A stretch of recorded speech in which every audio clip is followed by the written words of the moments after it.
पिलामाने तुमको स्वागत। आज ज्यामिति रे सादृश्य अध्याय जो समकोणी त्रिभुज संबंधी उपपाद्य बा प्रमेय पढ़ी तार अनुसिद्धांत गुड़िक आम बुझा कारण ये अनुसिद्धांतर प्रयोग में किसी प्रश्न तुम प्रश्नमालार अच्छी या बुझीपारे ताकू कर बर्तमान कही त्रिभुज A B C A B C कोण 90 डिग्री एवं B D perpendicular to A C B D A C प्रति लंब हेले प्रमाण कर A B square equal to A D into A C B C square C D into A C आ B D square A D into D C प्रथमटा आम बर्तमान करवा प्रमाण दत्त ये लिखिनी लिख ए बी सी एक त्रिभुज बी कोण 90 डिग्री आ बी डी लंब ए सी एटा दत्त लिखिदबा ये त्रिभुज ए बी सी रे ए बी सी कोण रो परिमाण 90 डिग्री एवं बी डी ए सी प्रति लंब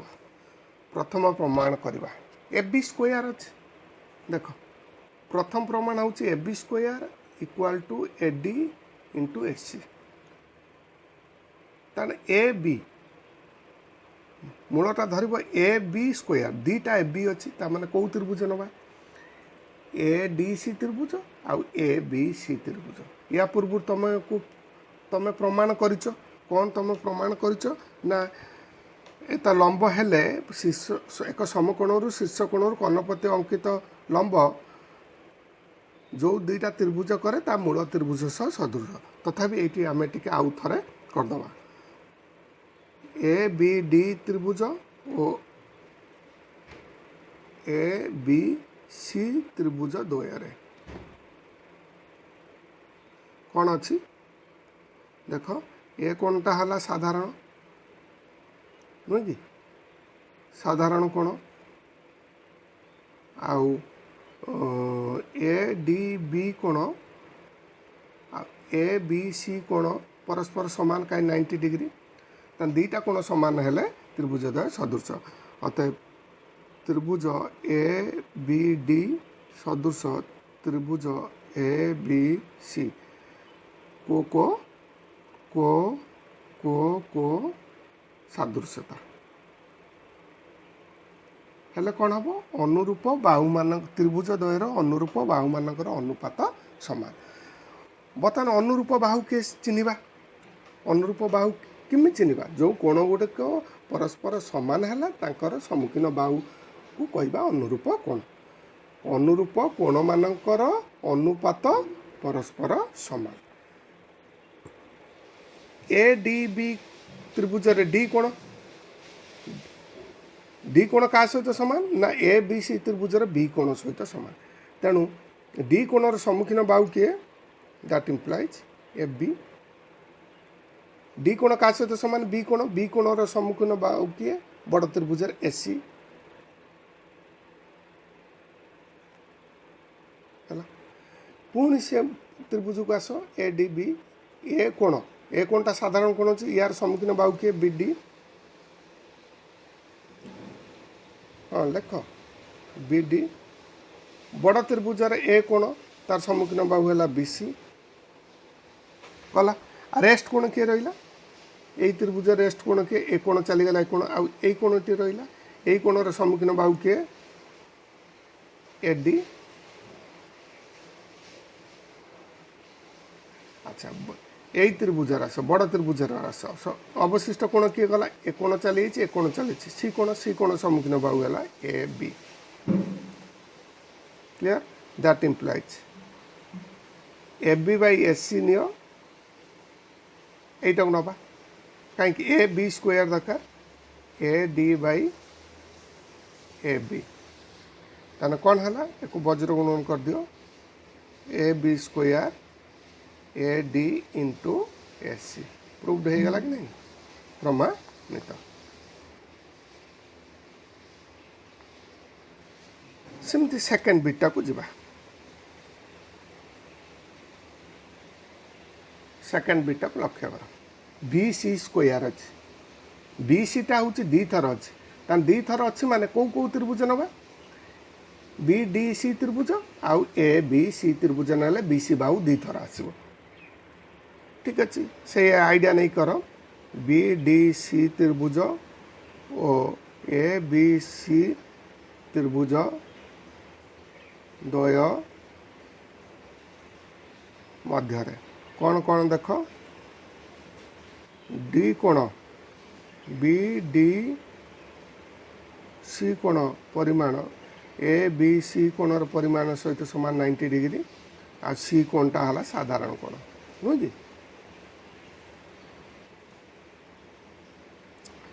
अतएव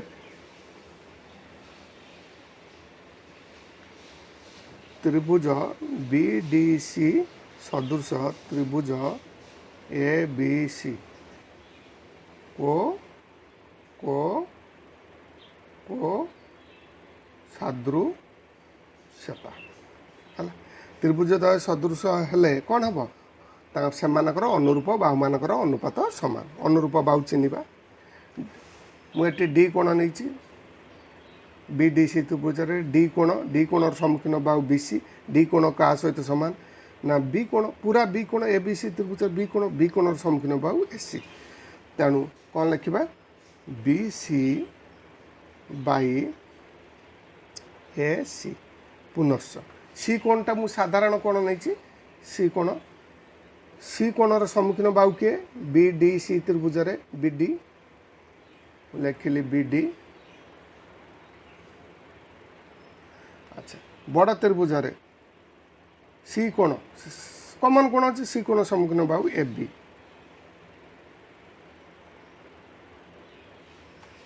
रेस्ट कोण किए देख रेस्ट कोण ए कोण चलीगला ए कोण चल रेस्ट कोण एटा हूँ यही कोणर सम्मुखीन बाहु किए रेस्ट कोण है D B C D B C सम्मुखीन है सी डी बड़ त्रिभुज आस बड़ त्रिभुज रेस्ट कोण किए ए कोण कहीं ए कोण चली ए कोण चली बी कोण पूरा जाइए सी कोण जा तेणु ए कोणर सम्मुखीन बाहु किए बी सी आमर बी सी स्क्वायर देखा तेणु एटा को नबा B C by A C equal to C D by B C तेन कौन है B C square equal to C D into A C proved हो गला कि नहीं देख थर्ड बिट के आस थर्ड बिटा कौन देछि ना B D square equal to A D into C D एटा को देख सहज उपाय गोटे मुझे करुँची थर्ड बिट त्रिभुज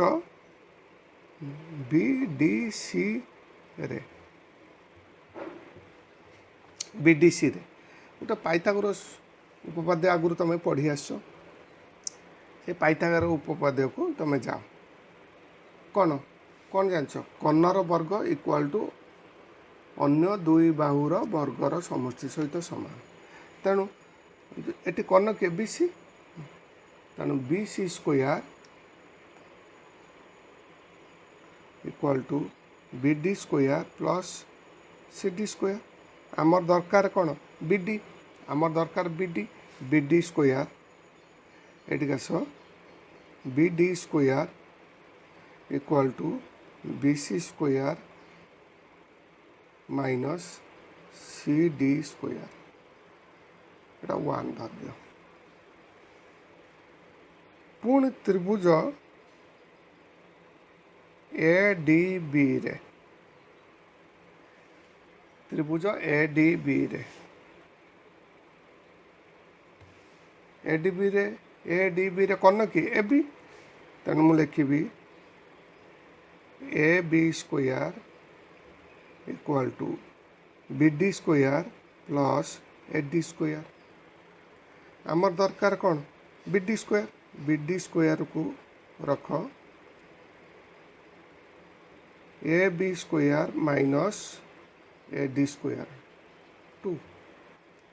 पुनश्च त्रिभुज ए बी सी जोटा बड़ त्रिभुज A B C A C square कौन के A C square equal to A B square plus B C square एटा थार्ड बुझाला एटा कौन पाई ना पिथागोरीय उपपाद्य बर्तमान 1 2 समीकरण 1 2 को ऐड करदे इक्वेशन 1 + 2 को ऐड करदे कौन पाइब बाम पार्श्व दुईटा ऐड हो गला B D square plus B D square equal to B C square plus A B square minus C D square minus A D square that implies एटा केतना 2 बी डी स्क्वायर हो गला B C square plus A B square plus A B square जे के A C square minus C D square minus A D square clear एस सी टा केते एस सी को भांगी दबा देखो ए सी टा केते A D plus C D लिखिदेवी ता जगह A D plus C D रो whole square minus C D square minus A D square खोली दियो A D square plus C D square plus 2 A D into C D minus C D square minus A D square ये दुटी कटिगला आ रहा केते ना 2 A D into C D 2 B D square equal to 2 A D into C D उभय पट 2 कटिगला कौन पाइले B D square equal to A D into C D प्रमाणित एटा सी बिट एटा बी बिट एटा ए बिट प्रूफ 3 टाक प्रमाण तुमको दर्शादेली भावुँ बुझीपार यही तथ्य गुड़िकर प्रयोग आम या पर क्लास रे प्रश्नर उत्तर गुड़िक बुझा आज